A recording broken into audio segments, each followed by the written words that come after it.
So I know Jackie has a few questions lined up for us. So why don't we get started? What do you got for us? Yeah, well, Brett touched on the Hollow Earth theories and what they mean. So I'm going to dive into the Native Americans and indigenous people. What did they say about the earth realms, the inner earth realms? Yeah, I definitely know, the Hopi people. The Hopi people actually had a couple occasions where they had actually said ant people came up to save them.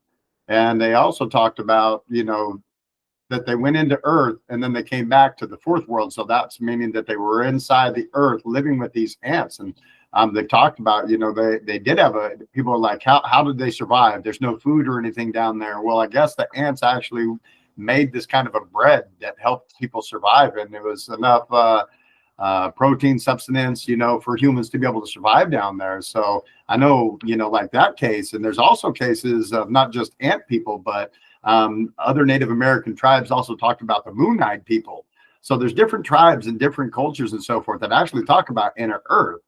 So, and, do you know anything about any tribes or, anybody that else talked? We talked about, mythologies and so forth also, like the Greeks and stuff like that also talk about inner earth. So did you want to cover anything? Well, so certainly it's one of these subjects, isn't it, that goes back, and it's similar to the Great Flood. If you go back to the most ancient and oldest stories all across the world, all different continents, they all speak of a Great Flood. Also, inner, hollow earth, or the underworld is spoken about all the way back. If you can go to Romans, Greeks, Egyptians, Sumerians, and I would go further than that and probably say Lemuria and Atlantis at these times. Maybe it was more active at that point.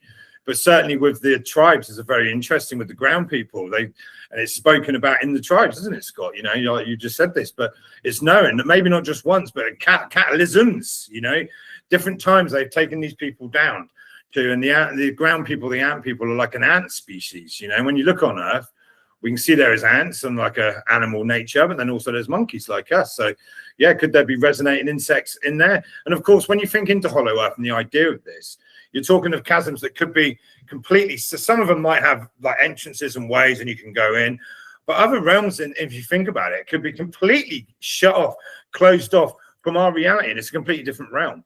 And there might not be, but there could be life resonating in there. So I mean, there's stories all across the board, really. Any culture you can go to speaks of the underworld and these beings. We can go to India and they spoke about the Naga, which were like meant to be like serpent-type reptilian species, though they weren't spoke about in a bad way. Very enlightened, key of wisdom and knowledge, which often the serpent can be represented with. I think they sometimes get given in a bad lay. Our nervous system, our behavior patterns certainly react bad if we see snakes. A lot of people would have a bad reaction, so therefore it's in our behavior pattern. But if they're an evolved species in the earth, they well could exist.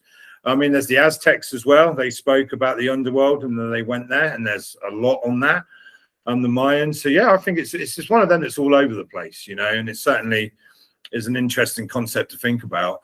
And when the whole world speaks about it, and again, I'll say it, is it that far-fetched to think there could be, we know there's caves, there's like the cave in China they found, like a few years ago, a decade ago, which is basically almost that, but on a higher level.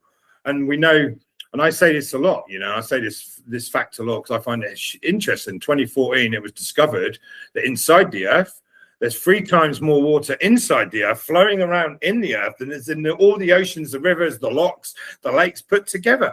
So think about that. And then when I was a kid, man, they used to say to us, like, on the deep in the ocean, there's no life. And that was, people believed that. There couldn't possibly be life in these deep places. But now we know they've sent submarines down to, not all the way, but they've sent them down deep where they didn't imagine to be like. They send off a glow of light once or twice, and then the reaction to the animals, their bioessence, the fish is there, then they're surrounded by life. And I imagine it's probably the same in the Hollow Earth and Inner Earth, that there probably is highly probable that there are at least one. And Agartha is something we'll probably speak about in a bit, the Agartha and the Agartha network, which we know Hitler and many, actually the British have searched for that, the Americans have searched for that, the Spanish, which is known in esoteric philosophies and ideas. So yeah, I think there's definitely something to it, Scotty, but I've lost my train of thought a bit there, so I'll pass it back.